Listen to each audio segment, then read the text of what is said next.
What the fuck is sleep? I don't even know what that is. Just pull me a forward that tree. Hold up and watch that bitch feed. You know who it is, man. It is Mayr. I'm back again from the Town Hall Podcast, powered by West Sleep TV, the #1 source of hip-hop for Tennessee hip-hop. And, you know, man, I was just, you know, I do a lot of scrolling around, you know what I'm saying? Like, a nigga be bored and shit. And so, like, I seen a video where Foolio, you know, the Jacksonville, Florida rapper, he was on the Bootleg Kev podcast talking about, you know, like how, like, the NBA YoungBoy, Lil Durk beef, you know, OTF, OK Trey, all that shit or whatever, is like the biggest hip hop beef since Tupac and Biggie. And one thing that I like to do, one thing that we like to do on the Town Hall Podcast is educate niggas like when they wrong, you know what I'm saying? And I understand like Foolio, he a young artist, he doing his thing, making good music, making a lot of money, you know what I'm saying? He doing his thing, but he a young nigga. Like I'm 28. So I done seen hip hop, you know, a little bit longer than what he has. So when you look at the Tupac and Biggie beef, you know what I'm saying? Like these niggas had like the East Coast and the West Coast like going at each other from like miles away. You know what I'm saying? Like even though Tupac is from Harlem or whatever, he's, you know, he rep Cali. Everybody knows Tupac can be from Cali, but he's really not from Cali. You know what I'm saying? But so that was, you know, that's the biggest beef in hip hop history. But that was in the mid '90s. Let's go to the 2000s. You had Nas and Jay-Z going back and forth. You had Jay-Z with the record Takeover. You had Nas with Ether. I mean, that shook up the hip-hop community crazy. I mean, damn, I mean, we still talk about it.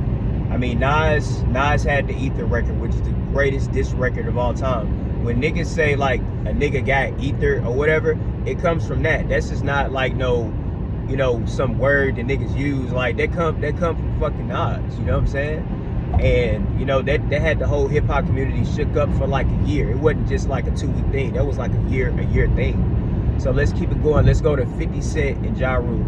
I understand that Ja Rule is a, you know, it's kind of like a meme now. A lot of niggas clown Ja Rule, but a lot of y'all are too young to know this, but Ja Rule back in the day was like Drake. You know what I'm saying? He had like the melodies and the songs for the chicks and shit like that. Like Ja Rule and DMX were like the two biggest artists back at that time. You know what I'm saying? And 50 Cent, you know, he come from the streets. He was like, you know, he's a gangster rapper. You know what I'm saying? And this nigga 50 Cent had like the whole industry going at this nigga. You had, you know, Busta Rhymes saying shit about Ja Rule. You had Eminem going at Ja Rule. Then you had 50 too, like with Wankster. You know what I'm saying? Like, that's one of the biggest hip-hop records, too. You know, one of the best diss records, too. And that shook up the hip-hop community for a long time. It still shook up because of that.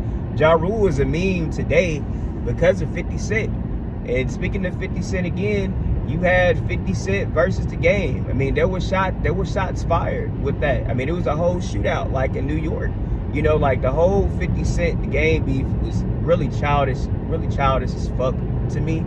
But it was the biggest beef at the time. 50 Cent and The Game, they both went back and forth on wax. You know what I'm saying? Both great artists too. Like, those are some of my favorite artists, 50 Cent and The Game.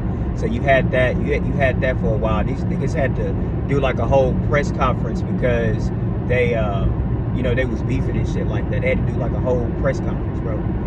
And then, you know, you go a little bit further down the line, you had Gucci Mane and Young Jeezy. And, you know, everybody knows, like, a nigga did die from that beef.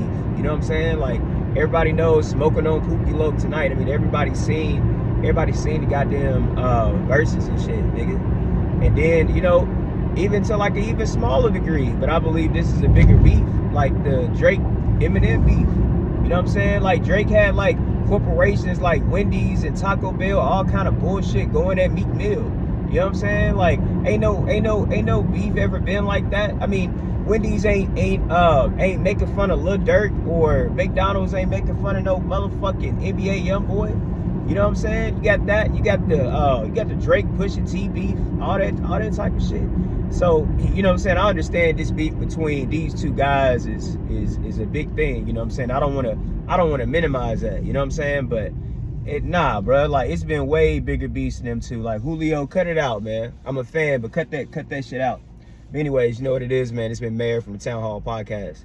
I'm out.